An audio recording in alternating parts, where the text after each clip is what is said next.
El invierno caía con una solemnidad gélida sobre Madrid, cubriendo la plaza de la Villa con un fino manto de nieve que parecía silenciar el pulso de la ciudad. Dentro del Tribunal Superior de Justicia, la grandeza neoclásica del edificio se traducía en una atmósfera opresiva y fría. Columnas de mármol se elevaban hacia techos artesonados, de donde colgaban lámparas de araña que arrojaban una luz pálida y austera sobre los pasillos silenciosos. El aire olía a madera antigua, a papel y a una justicia tan distante como las esculturas que adornaban sus nichos. En la sala de audiencias número 3, el silencio era aún más denso, cargado de una tensión controlada que se adhería a los pesados cortinajes de terciopelo granate. Cada eco, cada susurro, era amplificado por la acústica del lugar, diseñado para intimidar y recordar a todos la majestad implacable de la ley que allí se impartía. Era un escenario donde el drama humano se desarrollaba bajo un peso abrumador de piedra y protocolo. En el centro de esta contienda desigual se encontraban dos mundos opuestos. A la derecha, ocupando un banco de roble macizo, se sentaba un influyente empresario vinícola, flanqueado por un equipo de abogados cuyos trajes a medida de más de 3.000 euros y sus maletines de cuero italiano exhalaban un aura de victoria inevitable. Sus rostros eran máscaras de confianza serena, susurrando entre ellos con la certeza de quien sabe que la balanza de la justicia a menudo se inclina por el peso del oro. Al otro lado, en un contraste casi cruel, se sentaba un trabajador rural, un hombre de manos encallecidas y mirada perdida, acusado injustamente de robo. A su lado, un joven defensor público, con un traje que no le quedaba bien del todo y un sudor frío perlado en la frente, hojeaba sus notas con una visible sensación de impotencia. La atmósfera estaba cargada, no de duda, sino de una resignación pesada que anticipaba el veredicto. El poder económico era un litigante más en la sala. Presidiendo la sesión, en su estrado elevado como un trono, se encontraba el juez Álvaro Montes. A sus 58 años, era la personificación de la autoridad judicial, un hombre cuyo nombre era sinónimo de sentencias inflexibles y una rigidez legendaria. Su toga negra, impecablemente planchada, no lograba ocultar la rigidez de su postura, casi arrogante. Su cabello, completamente cano, estaba peinado hacia atrás con una precisión milimétrica, enmarcando un rostro surcado por arrugas que no hablaban de sonrisas, sino de ceños fruncidos y decisiones severas. Sus ojos, de un gris acerado, recorrían la sala con una frialdad analítica, sin revelar la más mínima traza de emoción.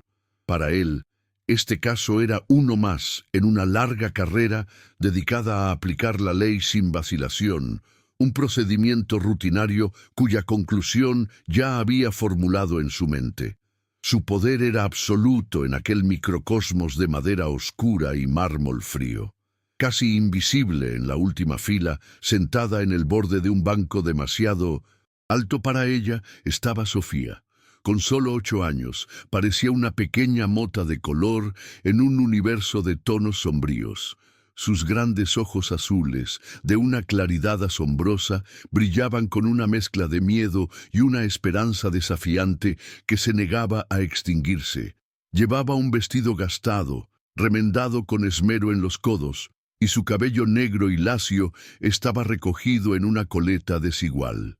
En sus manos pequeñas y pálidas, aferraba con fuerza un modesto rosario de madera, cuyas cuentas pulidas por el uso constante eran su único ancla en medio de la tormenta.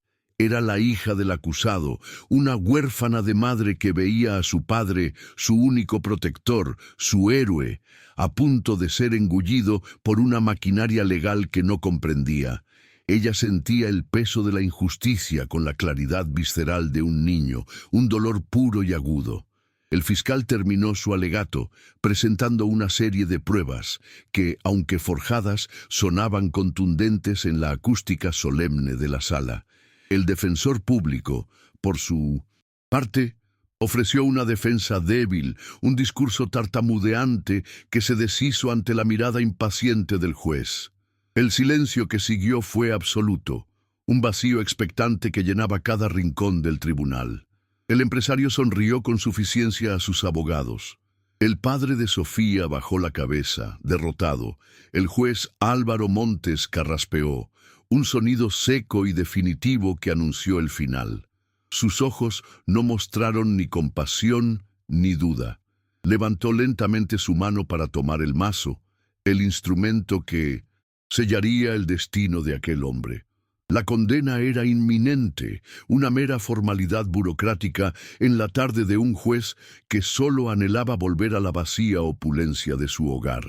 El veredicto estaba escrito en el aire gélido de la sala, pero justo cuando la primera sílaba de la sentencia estaba a punto de brotar de sus labios, un movimiento rompió la quietud.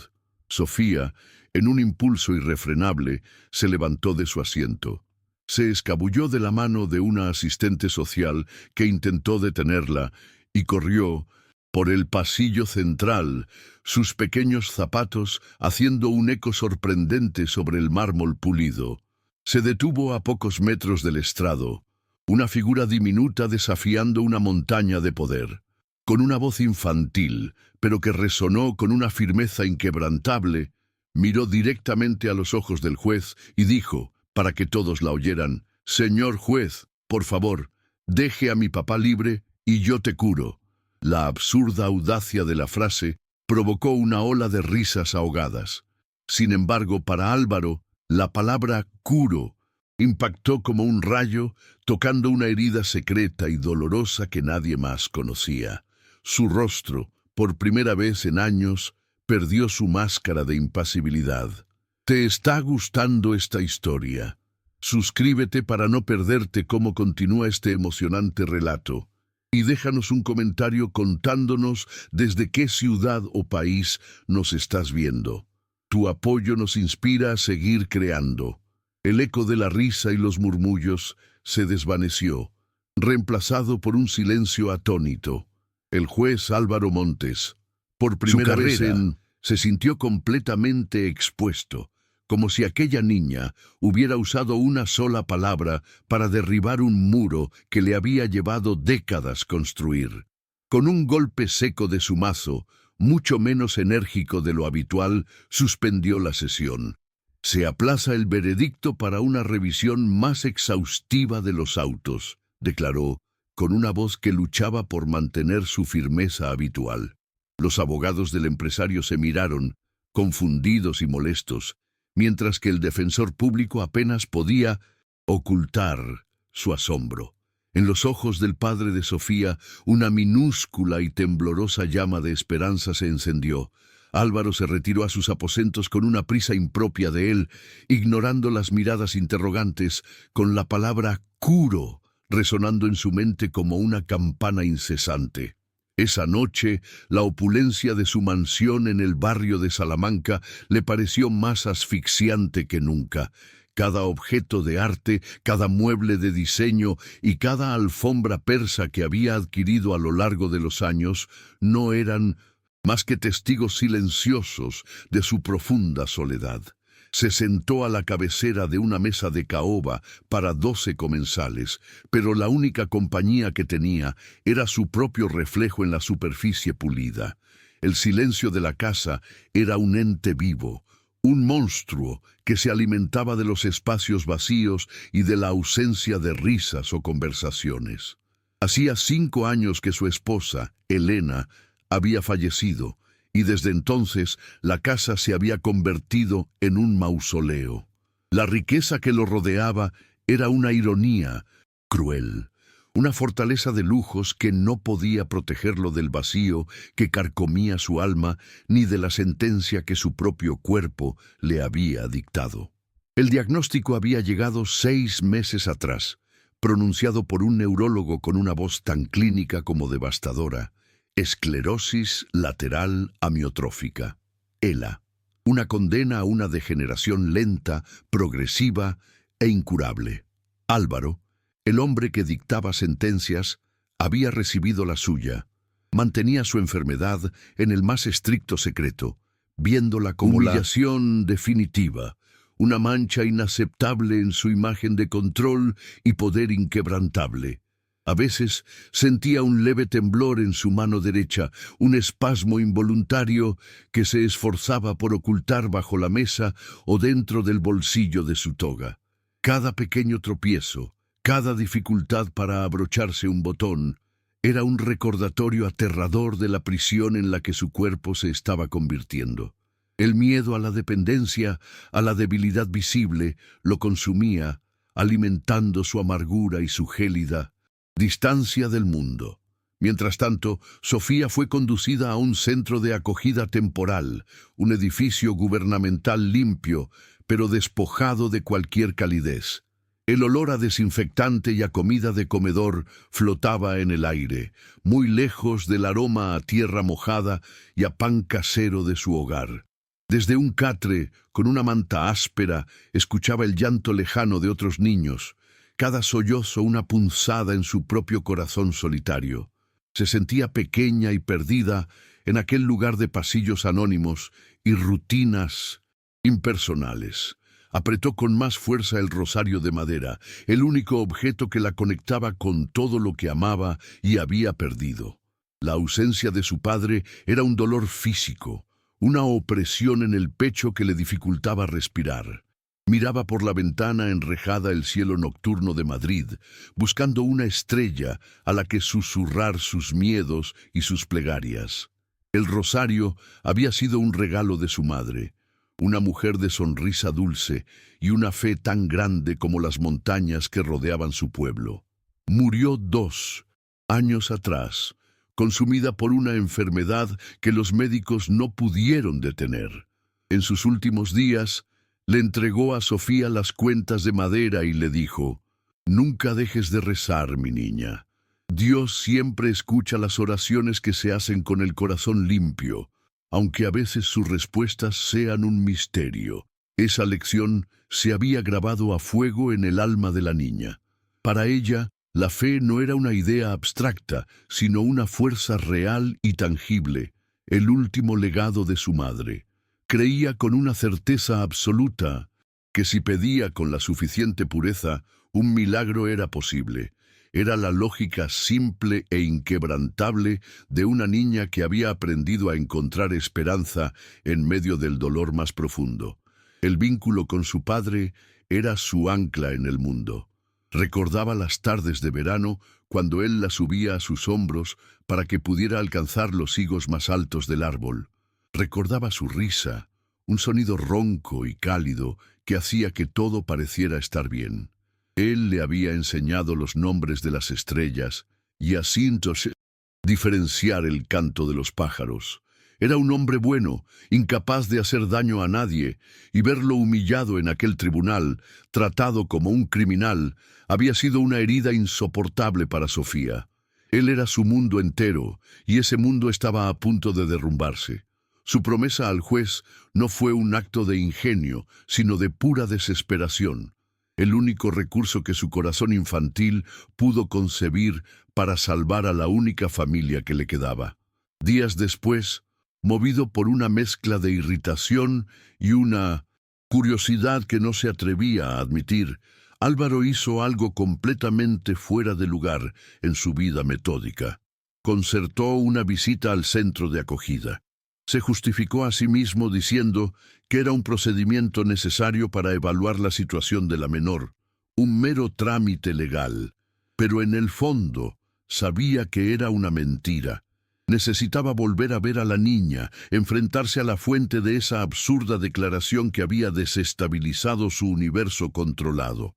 Necesitaba entender, con su mente lógica y cartesiana, cómo una niña tan pequeña podía poseer una convicción tan irracional y poderosa. Era un juez buscando una prueba, un hombre sentenciado buscando... no sabía exactamente qué.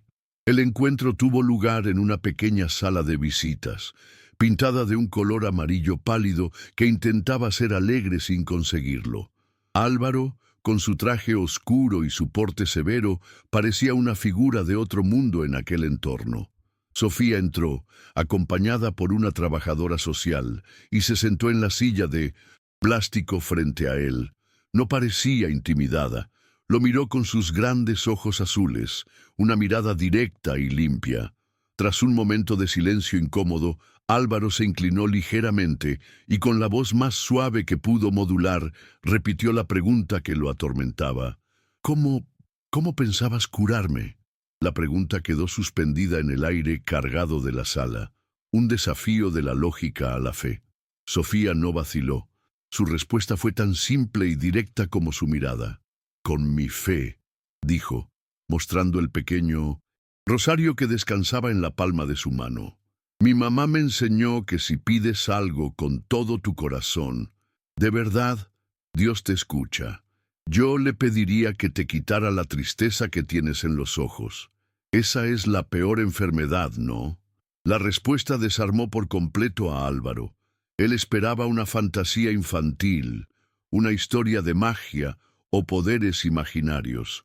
En cambio, recibió una lección de teología pura y una dosis de empatía que lo dejó sin palabras. La niña no hablaba de curar su cuerpo, sino su...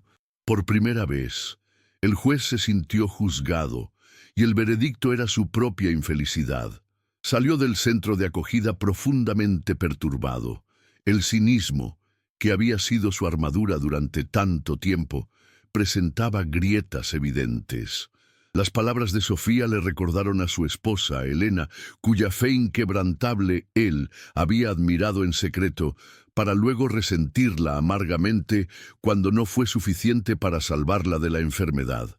Esa niña, con su lógica simple, había tocado el núcleo de su trauma, la pérdida de la esperanza. Empezó a caminar sin rumbo por las calles de Madrid, ajeno al bullicio de la gente, inmerso en un diálogo interno que no había tenido en años. La promesa de Sofía ya no parecía solo absurda, ahora también se sentía como un eco doloroso de un mundo espiritual que él había decidido abandonar hacía mucho tiempo. Mientras Álvaro luchaba con sus demonios internos, el empresario vinícola movía sus hilos en el mundo exterior.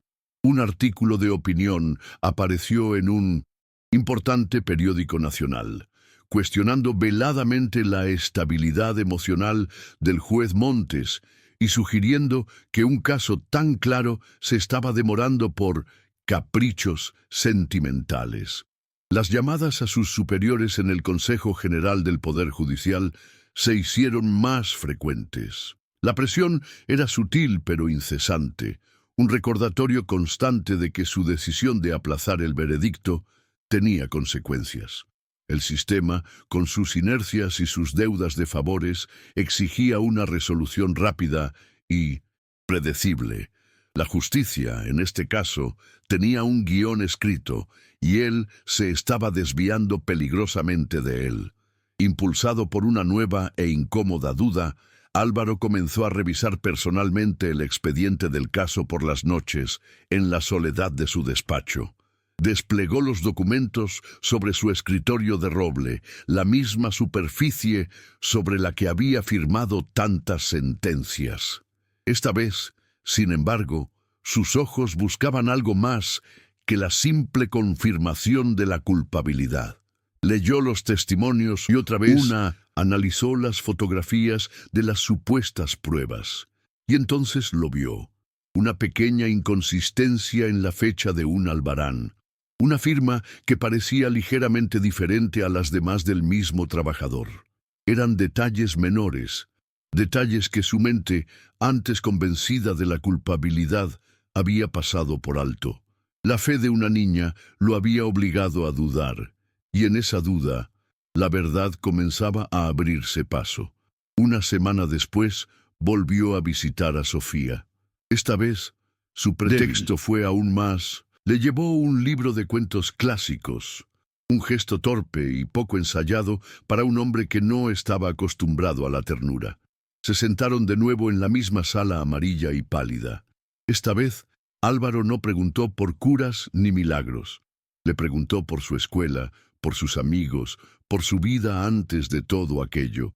Escuchó a la niña hablar de su padre con un amor y una admiración que lo conmovieron profundamente. En sus historias, no describía a un ladrón, sino a un hombre trabajador y cariñoso. Álvaro empezaba a ver no solo a un acusado, sino a un padre, no solo a una testigo, sino a una hija a punto de quedarse sola. Durante esa segunda conversación, Sofía lo miró fijamente y con la honestidad brutal de los niños, le preguntó, ¿por qué estás siempre tan triste? ¿Es porque estás solo? La pregunta lo golpeó con la fuerza de una revelación. Nadie en su círculo social, nadie en su entorno profesional, se había atrevido jamás a hacerle una pregunta tan directa, tan personal. Por un instante, la máscara del juez cayó por completo. No respondió con autoridad ni con evasivas. Simplemente suspiró, una exhalación larga y cansada, y dijo en voz baja, «A veces la vida nos da cargas que creemos que debemos llevar solos». Fue una confesión, una pequeña grieta en su armadura por la que se escapaba un atisbo de su humanidad. Motivado por esa conexión incipiente, Álvaro dio un paso más. Solicitó una entrevista con el padre de Sofía en la prisión de Soto del Real. Se encontró con un hombre agotado y asustado, pero con una dignidad intacta. No hubo súplicas ni lamentos. El hombre habló de su inocencia con una calma resignada, pero cuando mencionó a su hija, sus ojos se llenaron de una luz feroz. «Ella es fuerte», le dijo al juez. «Tiene la fe de su madre, cree en los milagros. Yo solo creo en mi hija». Aquellas palabras, pronunciadas en la fría esterilidad de un locutorio de la cárcel, tuvieron más peso para Álvaro que todos los argumentos legales que había escuchado. Vio la verdad en los ojos de aquel hombre, una verdad que el sistema estaba a punto de aplastar. Esa misma noche, mientras trabajaba en su despacho, un espasmo más violento de lo habitual sacudió su mano derecha. Un pesado volumen del Código Penal se le escurrió de los dedos y cayó al suelo con un estruendo que resonó en la casa silenciosa. Se quedó mirando su mano trémula con una mezcla de rabia y pánico. La enfermedad no era una abstracción futura, era una realidad presente y agresiva. Sensación de impotencia fue abrumadora. En ese momento de debilidad, la promesa imposible de Sofía, «yo te curo», volvió a su mente, no como una fantasía infantil, sino como un anhelo desesperado, un náufrago aferrándose a la más improbable de las tablas de salvación. Al día siguiente, sus pies lo llevaron a un lugar que no había visitado en años, la iglesia de San Jerónimo, el Real. Se sentó en un banco trasero, sintiéndose un impostor bajo las altas bóvedas y las miradas de los santos en las vidrieras. No rezó, no sabía cómo hacerlo. Simplemente se quedó allí, en silencio, observando a los pocos fieles que encendían velas y susurraban sus plegarias. Se sentía atrapado entre dos mundos, el de su racionalidad, que le gritaba que todo aquello era un autoengaño, y el de una necesidad primigenia de creer en algo más grande que su propio cuerpo en descomposición. Era la crisis de un hombre que lo tenía todo y no tenía nada, enfrentado al último misterio. En contraste directo con la tormenta de Álvaro, la fe de Sofía era un faro sereno y constante. Cada noche, en la soledad de su cama en el centro de acogida, sacaba su rosario y rezaba. Sus oraciones ya no eran solo por la libertad de su padre. Ahora incluía en ellas al juez triste. Pedía para que encontrara la paz, para que su corazón se ablandara y pudiera ver la verdad. No pedía un milagro espectacular, sino uno pequeño y silencioso, el milagro de la compasión. Su esperanza no flaqueaba. Era una fuerza tranquila pero persistente. Un hilo de luz que se extendía desde su pequeño cuarto hasta el oscuro despacho del juez. La investigación nocturna de Álvaro finalmente dio sus frutos. Con la ayuda de un secretario judicial de su máxima confianza, Un hombre mayor a punto de jubilarse, que le debía lealtad, descubrió el fraude. El albarán clave, la prueba principal de la acusación, tenía una firma falsificada. Utilizando un perito calígrafo de forma extraoficial, obtuvo la confirmación.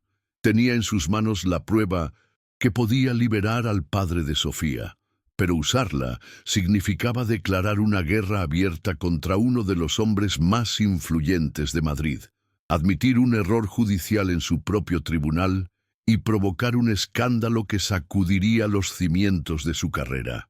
La justicia exigía un precio, y ese precio era su propia reputación. Las noticias de las discretas pesquisas del juez llegaron a oídos del empresario. La respuesta fue rápida y calculada. Una tarde, al salir del tribunal, el empresario lo encontró casualmente en un exclusivo club privado del que ambos eran socios. La conversación comenzó con banalidades sobre vinos y el mercado bursátil, pero pronto derivó hacia el caso. Con una sonrisa gélida, el empresario le habló de la importancia de la estabilidad y la previsibilidad en el sistema judicial, y cómo las carreras más prometedoras podían verse truncadas por errores de juicios sentimentales. No era una amenaza abierta, sino algo mucho más peligroso. Una advertencia educada entre hombres poderosos, un recordatorio de las reglas no escritas del juego. Álvaro se encontró en la encrucijada definitiva de su vida. El camino de la conveniencia era claro: ignorar la prueba, dictar la sentencia esperada, y el escándalo se desvanecería. Su carrera estaría a salvo, podría volver a su rutina, a su soledad, a esperar el avance de su enfermedad en paz. El otro camino, el de la justicia, era un salto al vacío. Significaba arriesgarlo todo: su prestigio, su legado, su tranquilidad, por un trabajador anónimo y su hija, una niña que le había hecho una promesa imposible. La elección no era entre la ley y la ilegalidad, sino entre el miedo y la conciencia, entre la muerte en vida y la posibilidad de una redención. Esa noche no pudo dormir. Se levantó y fue a la biblioteca, donde guardaba las fotos de su esposa. Tomó un portarretratos de plata y miró el rostro sonriente de Elena. Recordó una de sus últimas conversaciones, cuando ella, ya muy débil, le había tomado la mano y le había dicho: «Álvaro, no dejes que mi muerte te cierre el corazón. La vida sigue, y tu corazón es demasiado grande para llenarlo solo de leyes y dolor». Se dio cuenta de que su rigidez, su frialdad, no eran una muestra de fortaleza, sino la más profunda traición a la memoria de la mujer que había amado. Había convertido su corazón en un tribunal y se había sentenciado a sí mismo a cadena perpetua. Con los ojos de Elena fijos en él desde la fotografía, Álvaro tomó una decisión. El miedo no se había ido, pero por primera vez sentía algo más fuerte, un sentido del propósito. Al amanecer, llamó a su fiel secretario judicial. «Prepara la moción para una nueva audiencia», le dijo, con una voz firme que no había usado en meses. «Y cita al perito calígrafo. Vamos a hacer esto de la manera correcta, sin importar las consecuencias». Al colgar el teléfono, sintió un peso levantarse de sus hombros. No sabía si existían los milagros, pero por primera vez en mucho tiempo se sentía como un hombre libre. En su última visita a Sofía antes de la audiencia, la encontró en el pequeño jardín del centro. No le prometió un resultado, no le dio falsas esperanzas. Simplemente se sentó a su lado en el banco y le dijo: «La próxima semana habrá una nueva audiencia para tu padre. Quiero que sigas teniendo fe». Sofía lo miró, y en sus ojos no había sorpresa, solo una tranquila certeza. «Yo sé que harás lo correcto», le dijo apretando su rosario. «Lo rezo cada noche». Esa fe incondicional, esa confianza ciega en su bondad, fue la armadura final que Álvaro necesitaba. Ya no luchaba por ellos, luchaba junto a ellos. El día de la nueva audiencia, la sala del tribunal estaba abarrotada. Periodistas, abogados y curiosos llenaban los bancos, atraídos por el rumor de un drama judicial sin precedentes. La atmósfera vibraba con una electricidad palpable. El empresario vinícola estaba allí, en primera fila, su rostro una máscara de furia contenida. Su equipo de abogados, normalmente tan serenos, ahora parecían nerviosos, susurrando entre ellos con urgencia. El escenario era el mismo, pero las reglas del juego habían cambiado por completo. Trajeron al padre de Sofía. Parecía más delgado, más pálido, los días en prisión habían hecho mella en él. Levantó la vista hacia la galería y sus ojos encontraron los de su hija. No necesitaron palabras.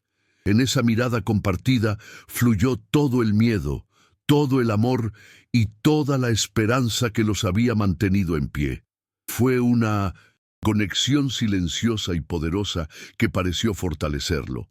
Se enderezó y por primera vez desde que comenzó el juicio, miró directamente al estrado del juez con una sombra de expectativa. Cuando el juez Álvaro Montes entró en la sala, un silencio inmediato se apoderó de la multitud. No caminaba con su arrogancia habitual, sino con una solemnidad resuelta. Había algo diferente en su mirada. La frialdad había sido reemplazada por una luz intensa, una mezcla de determinación y una extraña vulnerabilidad. Se sentó, ajustó su toga y observó los rostros que lo miraban, el empresario desafiante, el padre esperanzado y en la última fila, la pequeña Sofía, que le dedicó una sonrisa casi imperceptible. El juez tomó aire. El segundo acto de su vida estaba a punto de terminar, y el clímax estaba a solo unas palabras de distancia. El juez Álvaro Montes golpeó el mazo, y el sonido, esta vez, fue nítido y resonante, una declaración de intenciones que silenció de inmediato el murmullo de la... Todos los ojos se posaron en él. Su rostro, habitualmente una máscara de neutralidad distante, ahora mostraba una resolución casi palpable. Se reanuda la sesión. Comenzó, su voz clara y desprovista de la fatiga que la había caracterizado en las últimas semanas. Este tribunal ha decidido convocar esta nueva audiencia para examinar una serie de nuevas pruebas que han salido a la luz y que podrían ser determinantes para la resolución de este caso. La declaración, aunque procesalmente correcta, colgó en el aire con el peso de un desafío directo. El empresario vinícola se tensó en su asiento, sus nudillos blanqueándose al apretar el reposabrazos de su banco. El juego había cambiado, y todos en la sala lo sintieron. La calma inicial duró apenas unos segundos. El abogado principal del empresario, un hombre conocido por su agresividad y su historial de victorias, se puso en pie de un salto. «¡Protesto, señoría!», exclamó, su voz impostada llenando el tribunal. «Esta audiencia es una completa irregularidad procesal. No hemos tenido acceso a esas supuestas nuevas pruebas. Esto es una emboscada, un circo mediático orquestado por este tribunal en lo que parece ser una clara muestra de parcialidad. El ataque era audaz, un intento de intimidar y deslegitimar el procedimiento antes de que comenzara. La sala contuvo la respiración, esperando la reacción del juez, tradicionalmente tan celoso del protocolo y las formas. Álvaro no alteró su expresión. Dejó que las palabras del lintos abogado se extinguieran en el silencio y luego lo miró con una frialdad que heló la sangre. «Su protesta queda registrada y desestimada, letrado», respondió con una calma cortante. «La obligación de este tribunal es la búsqueda de la verdad material, por encima de cualquier formalismo que pretenda obstaculizarla. Le ruego que tome asiento o lo haré desalojar de la sala por desacato». La firmeza de su tono no admitía réplica. El abogado, visiblemente sorprendido por la contundencia del juez, palideció y se sentó lentamente, lanzando una mirada furiosa a su cliente. Álvaro había establecido un nuevo orden en su sala, la verdad por encima del poder. Sin perder un instante, el juez continuó. Que pase el primer testigo llamado por este tribunal, el señor Manuel Rivas, secretario judicial de esta sala. El hombre mayor, que había servido a Álvaro durante más de 20 años, se acercó al estrado con pasos lentos pero seguros. Su rostro era la viva imagen de la integridad. Juró decir la verdad con una voz temblorosa pero firme. Álvaro lo guió con preguntas precisas, estableciendo los hechos de manera metódica. Le pidió que describiera cómo, bajo su instrucción directa, se había recuperado el expediente original del caso del Archivo General y cómo se había mantenido una estricta cadena de custodia sobre todos los documentos para evitar cualquier tipo de manipulación. El testimonio del señor Rivas, aunque puramente técnico, comenzó a construir una narrativa de sospecha. Describió cómo el expediente, que normalmente habría permanecido sellado hasta la apelación, fue reabierto por orden directa del juez.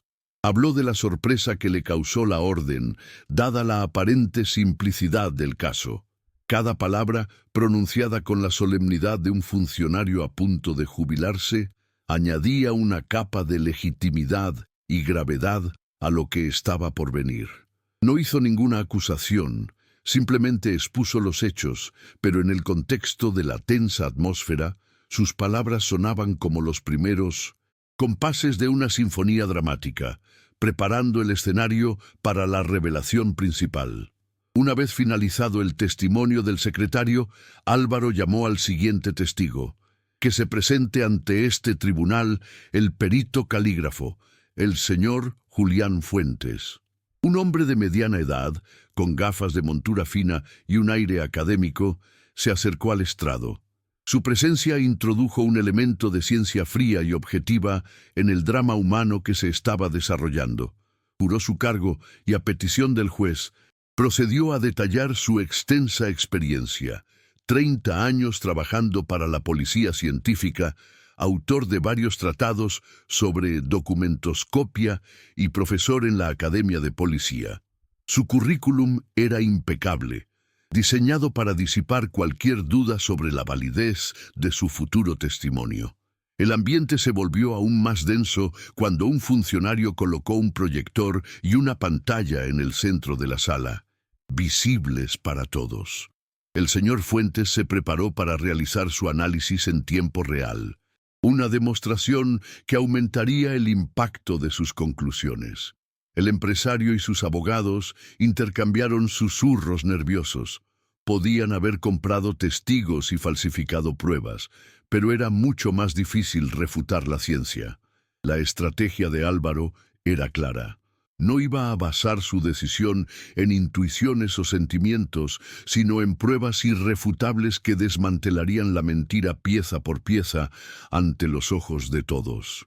El secretario judicial, bajo la atenta mirada de todos, entregó el albarán de 1900, la discordia al perito. El documento fue colocado bajo la lente de una cámara de alta resolución y su imagen ampliada apareció en la pantalla. Lo que tenemos aquí, comenzó el señor Fuentes con voz didáctica, es un documento de entrega fechado y firmado. Mi tarea es determinar si la firma que aparece en la parte inferior corresponde, sin lugar a dudas, al puño y letra del acusado. Explicó los fundamentos de su ciencia, la presión del trazo, la inclinación de los grafemas, los gestos tipo. La sala se convirtió en un aula universitaria y todos estaban a punto de recibir una lección sobre la anatomía de una mentira. Mientras el perito comenzaba su detallada explicación, proyectando muestras de la escritura indubitada del acusado junto a la firma cuestionada, Álvaro sintió una punzada familiar y temida. Comenzó como un leve hormigueo en los dedos de su mano derecha, una señal que conocía demasiado bien. Intentó ignorarla, concentrándose en las palabras del experto. Apretó discretamente el reposabrazos de roble de su silla, clavando las uñas en la madera, en un intento vano de controlar la rebelión de sus propios nervios. La enfermedad, su humillante secreto, había elegido el peor momento posible para manifestarse, amenazando con socavar la autoridad que tanto le había costado reafirmar. El hormigueo se convirtió rápidamente en un espasmo agudo, un calambre doloroso que le subió por el antebrazo. Un sudor frío comenzó a formarse en su frente. Luchó por mantener su rostro, impasible, pero una mueca de dolor amenazaba con romper su compostura. El pánico, un sentimiento que creía haber dominado, comenzó a filtrarse en su conciencia. La idea de que su mano comenzara a temblar incontrolablemente, de que todos vieran su debilidad en el momento de su mayor fortaleza, era una perspectiva aterradora. Su cuerpo, su enemigo íntimo, estaba a punto de traicionarlo en el campo de batalla que él mismo había elegido. En la galería, Sofía no entendía los detalles técnicos de la explicación del perito, pero sí entendía el lenguaje universal del dolor. Vio la tensión en la mandíbula del juez, el brillo febril en sus ojos, la forma en que su mano se aferraba a la silla. No vio a un juez, sino a un hombre sufriendo. En ese instante, todo lo demás desapareció para ella. Cerró los ojos con fuerza, aislando el murmullo de la sala. Apretó su pequeño rosario de madera con tanta fuerza que las cuentas se clavaron en la piel de su palma. Y con toda la intensidad de su alma de 8 años comenzó a rezar. No fueron oraciones aprendidas de memoria, fueron palabras silenciosas, un torrente de súplicas que brotaban directamente de su corazón. «Por favor, cuídalo», le susurró a la imagen de su madre en su mente. «Quítale el dolor, dale fuerza. Él está ayudando a papá. Por favor, ayúdalo a él ahora». Era una transacción pura. Un acto de fe desesperado y absoluto.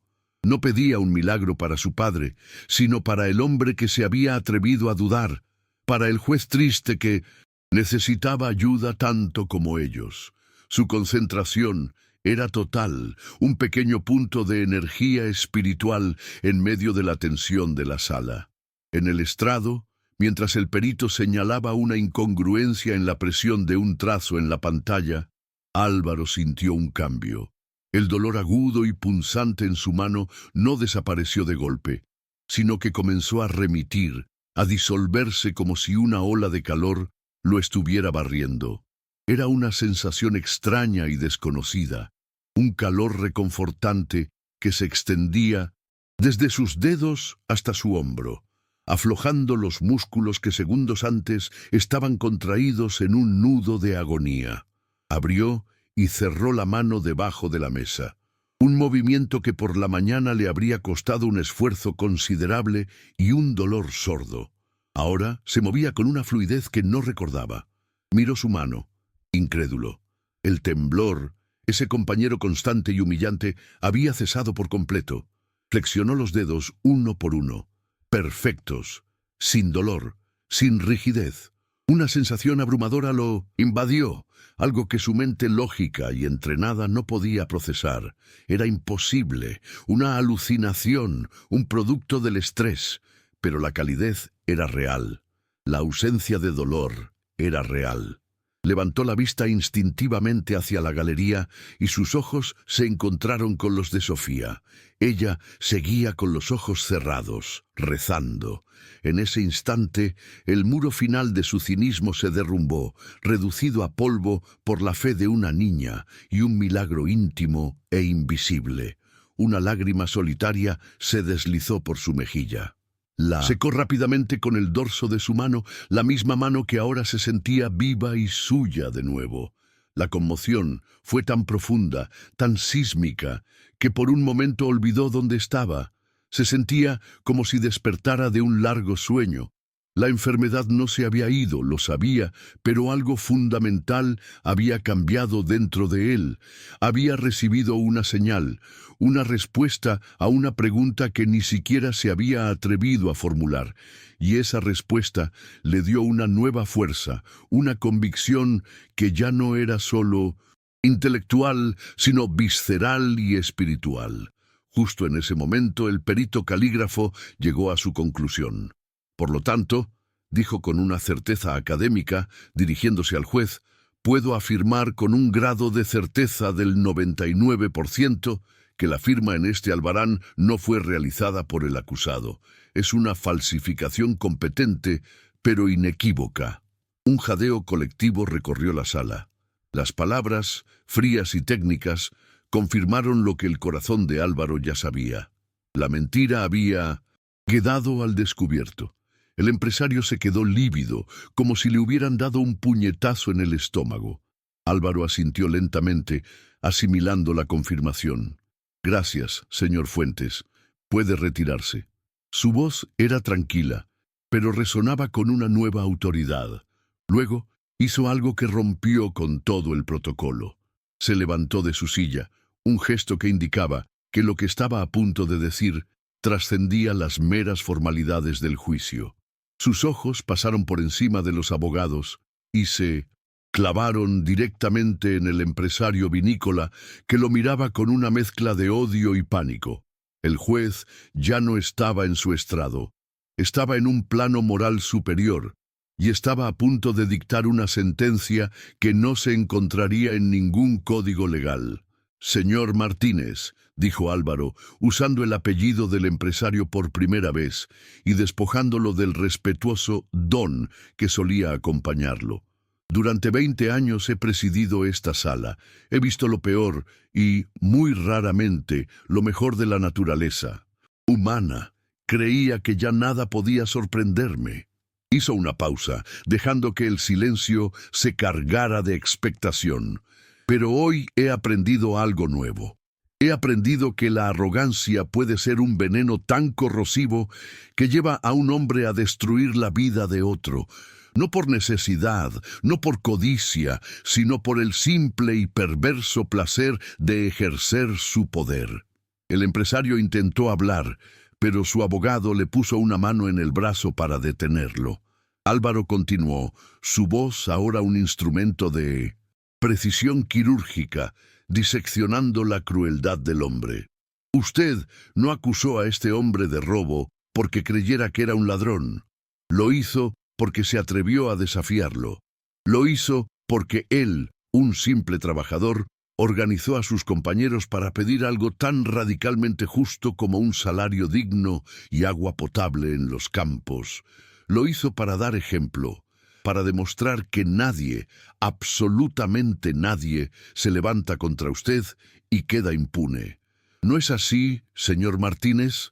Cada pregunta era una estocada, y el empresario no tenía defensa. El caso de robo se desvanecía para revelar su verdadera naturaleza. Una vendetta personal, un abuso de poder sádico. Álvaro caminó de un lado a otro de su estrado, su toga ondeando tras él como las alas de un ángel vengador. Usted usó su dinero para torcer la ley, para comprar testimonios, para falsificar pruebas. Convirtió este sagrado tribunal en el escenario de su teatro personal de la crueldad. Creía que su riqueza lo hacía intocable, comprar la justicia como compra una nueva barrica de roble para sus vinos. El discurso del juez se estaba convirtiendo en leyenda en tiempo real. Los periodistas tomaban notas frenéticamente. Pero se equivocó, continuó Álvaro, su voz subiendo de volumen. Subestimó algo, no subestimó a este tribunal, ni a sus abogados, ni siquiera a mí. Subestimó la fuerza de la decencia, subestimó la dignidad de un hombre inocente y, sobre todo, aquí su voz se quebró por un instante, subestimó el poder de la fe de una niña de 8 años. Todas las miradas se volvieron hacia Sofía, que ahora miraba al juez con los ojos muy abiertos, entendiendo por fin el alcance de lo que estaba sucediendo. Finalmente, Álvaro se detuvo. Miró directamente a Sofía, y aunque había metros y un mar de gente entre ellos, la conexión era íntima y poderosa. Con una voz embargada por una emoción que ya no intentaba ocultar, dijo las palabras que sellarían su transformación y su pacto. Tú cumpliste tu parte. No dijo más. No necesitaba hacerlo. Era el reconocimiento de su milagro, una declaración pública de su propia fe recién encontrada. Luego se giró hacia el acusado, el padre de Sofía, que lo miraba con lágrimas silenciosas rodando por su rostro curtido. Con una formalidad recuperada pero cargada de un nuevo significado, Álvaro dictó su veredicto. En vista de las pruebas periciales que demuestran la falsificación del documento clave de la acusación, y ante la evidente mala fe y la motivación espuria del acusador, este tribunal absuelve a don Carlos García de todos los cargos presentados en su contra. Se ordena su inmediata puesta en libertad. Un sollozo de alivio del padre de Sofía fue el único sonido que rompió el silencio atónito. La justicia, por una vez, había sido algo más que una palabra. Pero Álvaro no había terminado. Su mirada volvió a posarse, dura como el diamante, sobre el empresario. Asimismo, este tribunal ordena que se deduzca testimonio de esta sesión y se abra una investigación penal contra el señor Martínez por los presuntos delitos de falso testimonio, falsificación de documento mercantil y obstrucción a la justicia. Dos agentes de policía, que habían estado discretamente en la parte trasera de la sala, comenzaron a avanzar lentamente hacia el banco del empresario. El cazador se había convertido en la presa.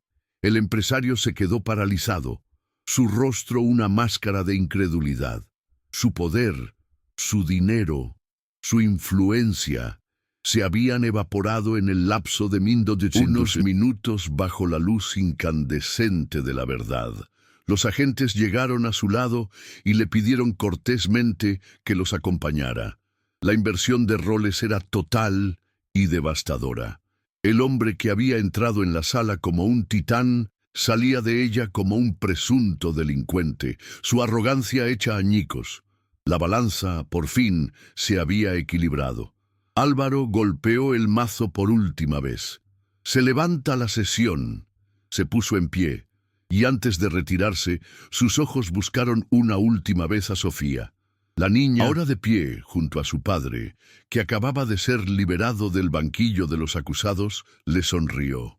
Era una sonrisa de pura gratitud, de fe recompensada. Álvaro le devolvió el gesto con un leve asentimiento, un reconocimiento silencioso de que ella no solo había salvado a su padre, también lo había salvado a él. Al salir de la sala, no se sentía como un juez, sino como un hombre que había vuelto a nacer. ¿Te está gustando esta historia? Deja un like y suscríbete al canal. Ahora continuamos con el vídeo. Tan pronto como la puerta se cerró tras el juez Montes, la solemnidad de la sala se hizo añicos, dando paso a un torbellino de emoción y caos. Las cámaras de los periodistas destellaban sin cesar, y los micrófonos se agolpaban en torno al banquillo donde Carlos García, un hombre libre, seguía sentado, temblando y sollozando, incapaz de procesar la magnitud de su liberación. Fue el grito de su hija, «¡Papá!», lo que finalmente lo ancló a la realidad. Sofía esquivó a los curiosos y a los reporteros, corriendo hacia él con los brazos abiertos. Él se arrodilló para recibirla y ambos se fundieron en un abrazo que era un refugio contra el mundo, una isla de amor puro en medio de un mar de conmoción. Era el fin de una pesadilla. El llanto de Carlos era profundo y desgarrador, el sonido de meses de miedo, humillación y desesperanza, abandonando su cuerpo de una sola vez. Acariciaba el cabello de Sofía, repetía su nombre como un mantra, como si temiera que fuera a desaparecer. Ella, por su parte, no lloraba. Sus pequeños brazos se aferraban al cuello de su padre con una fuerza sorprendente, su rostro enterrado en su hombro. Había cumplido su misión. Había mantenido su fe contra toda lógica y había ganado. A su alrededor, la multitud era un borrón de rostros y flashes, un ruido de fondo insignificante ante la intensidad de aquel reencuentro que era, en sí mismo, un veredicto final sobre la decencia y el amor. Mientras padre e hija permanecían abrazados, ajenos a todo, ocurrió otro hecho insólito. La puerta lateral del estrado se abrió y por ella apareció de nuevo el juez Álvaro Montes. Pero esta vez no se dirigió a su silla elevada. En un gesto cargado de un profundo simbolismo, comenzó a bajar los escalones que separaban su estrado del resto de la sala, descendiendo de su pedestal de poder para caminar entre la gente corriente. El murmullo cesó de inmediato y un pasillo se abrió instintivamente ante él. Su caminar era lento, meditado, el de un hombre que había cruzado un umbral y ya no era el mismo que había entrado en la sala esa mañana. Álvaro se acercó al pequeño círculo de emoción donde Carlos y Sofía seguían abrazados. No dijo nada al principio, simplemente se quedó allí, observándolos, y en su rostro, por primera vez, había una expresión de paz, casi de reverencia. Cuando Carlos finalmente levantó la vista y vio al juez de pie junto a ellos, el miedo instintivo fue reemplazado por un asombro agradecido. Álvaro extendió su mano, no para un apretón formal, sino para posarla suavemente sobre el hombro del hombre. «Su hija le ha devuelto la vida», dijo Álvaro con voz queda, «y a mí me ha devuelto algo que creía perdido hace mucho tiempo». La prensa intentó acercarse, pero la mirada del juez fue suficiente para mantenerlos a raya. «No pueden quedarse aquí», continuó en voz baja, dirigiéndose a Carlos. «Vengan conmigo. Los sacaré de aquí por una salida privada. Necesitan paz». Era una oferta simple, un gesto práctico de un hombre que, durante años, solo se había comunicado a través de sentencias y autos judiciales. Carlos, abrumado e incapaz de articular palabra, simplemente asintió, su gratitud reflejada en sus ojos llorosos. Tomando a Sofía de la mano, siguió al hombre que había pasado de ser su verdugo a su inesperado salvador. El viaje en el sedán de lujo de Álvaro fue silencioso y surrealista. El interior del coche, tapizado en cuero beige y madera de nogal, olía a riqueza y a un mundo que Carlos y Sofía ni siquiera. Afuera, las calles de Madrid pasaban como un borrón, una ciudad que para ellos había sido un laberinto de miedo y ahora se revelaba simplemente como un lugar del que estaban escapando. Sofía, con la cara pegada a la ventanilla, miraba los edificios monumentales con una nueva curiosidad, ya no como símbolos de un poder opresor, sino como parte de un paisaje que conducía a un futuro incierto, pero esperanzador. En lugar de tomar la autovía hacia el sur, hacia el pueblo de Carlos, Álvaro se dirigió al norte, hacia las estribaciones de la Sierra de Guadarrama. Fue durante ese trayecto, mientras el paisaje urbano daba paso a los verdes campos y los robledales, cuando Álvaro rompió el silencio. «Señor García», comenzó, «sé que no tiene a dónde ir ahora mismo. Su antiguo trabajo, su antigua vida, todo ha sido destruido por esta infamia». Hizo una pausa y luego continuó, con una voz cuidadosamente neutra para no sonar condescendiente. «Yo tengo un problema. Poseo una finca muy grande aquí cerca, una casa demasiado vacía, y necesito a alguien de confianza que la cuide». Carlos lo miró, sin entender del todo. «Es un trabajo, si lo quiere», aclaró Álvaro. «Casero. Hay una casa independiente en la propiedad para usted y su hija. Un salario justo, por supuesto, y la tranquilidad que merecen».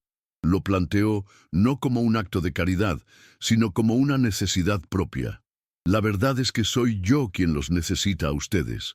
Esa casa necesita vida. Yo la necesito». La oferta era una tabla de salvación, un nuevo comienzo que superaba cualquier sueño que Carlos pudiera haber tenido. Era una oportunidad no solo de sobrevivir, sino de construir un futuro para su hija. La gratitud de Carlos fue tan inmensa que las palabras le fallaron. Las lágrimas volvieron a sus ojos, pero esta vez eran de una emoción diferente, una mezcla de incredulidad y un alivio tan profundo que era casi doloroso. Miró a Sofía, que sonreía por primera vez en semanas, y luego miró a Álvaro. «No sé qué decir, señor juez», balbuceó. «Simplemente gracias».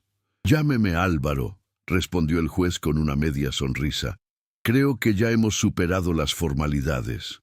Poco después, el coche se desvió por un camino privado y se detuvo frente a una imponente casa de campo de piedra y madera, rodeada de un jardín que, aunque hermoso, parecía triste y descuidado. La casa que les fue asignada era una coqueta vivienda de piedra con geranios en las ventanas, a una distancia prudencial de la casa. Un principal era más grande y cómoda que la humilde casa que habían perdido.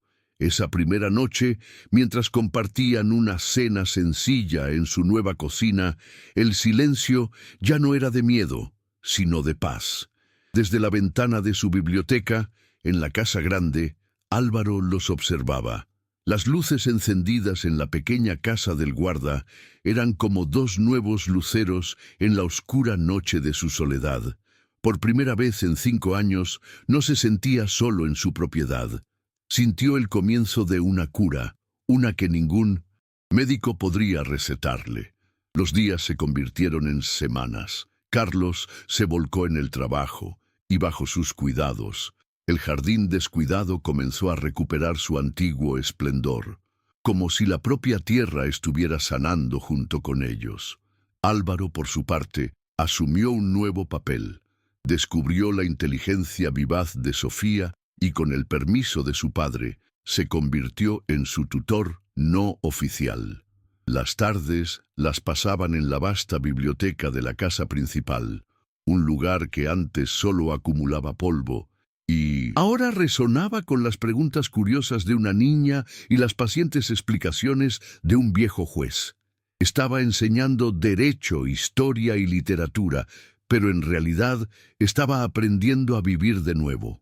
La presencia de Sofía transformó la mansión. Su risa ocasional en los pasillos era un sonido que la casa había olvidado. A veces dejaba una flor silvestre sobre el escritorio de Álvaro o le contaba una historia sobre un nido de pájaros que había descubierto en el jardín.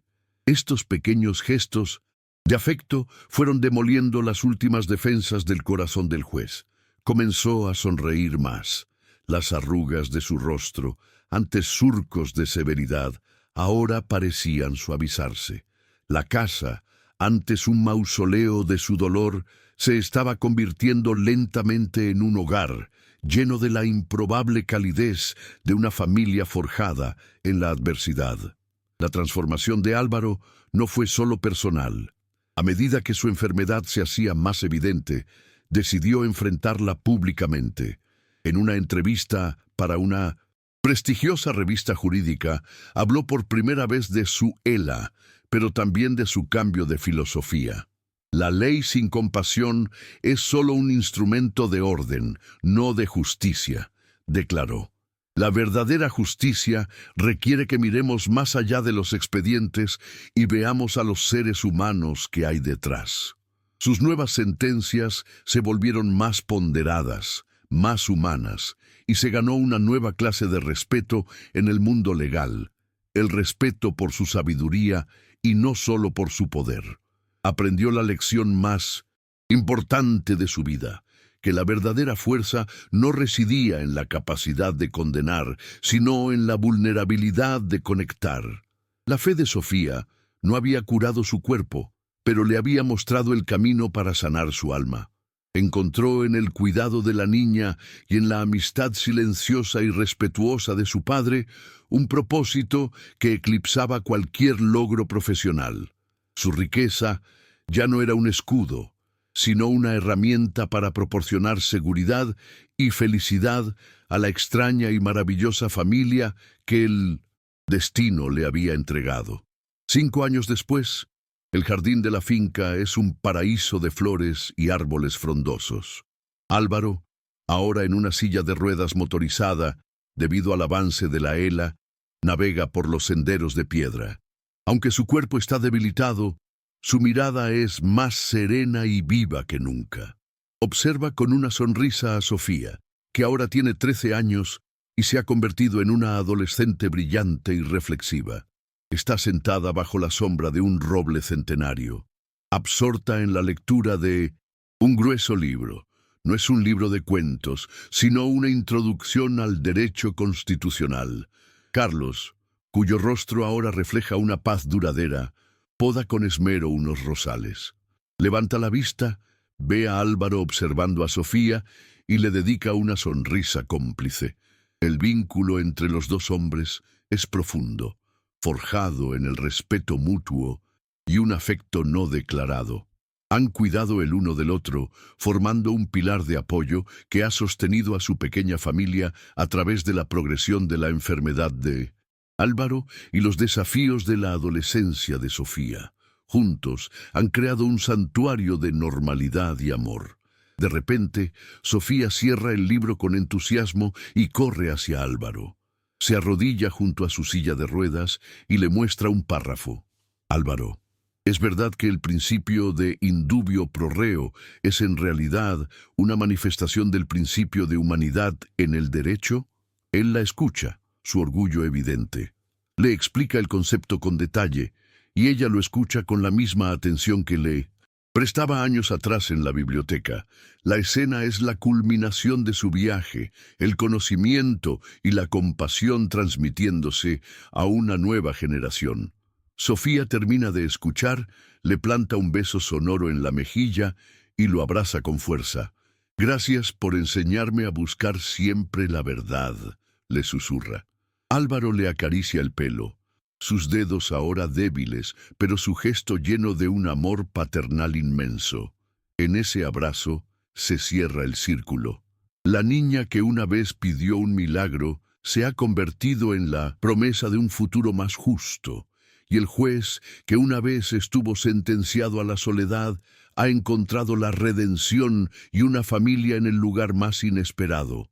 La verdadera justicia, aprendieron los tres, no se encuentra en los tribunales, sino en la capacidad de un corazón para abrirse a la compasión y la fe en el otro. El poder y el dinero pueden dictar sentencias, pero solo el amor puede curar un alma y construir un hogar. Su historia se convirtió en un testimonio silencioso de que las segundas oportunidades son posibles y que la familia no siempre es una cuestión de sangre, sino de corazones que eligen latir juntos. ¿Han hecho algún gesto de bondad que cambió una vida? Dejen un corazoncito si creen que el amor es más poderoso que cualquier riqueza. Suscríbanse para más historias de segundas oportunidades. Comenten, el amor no tiene precio si ustedes también creen en la bondad humana.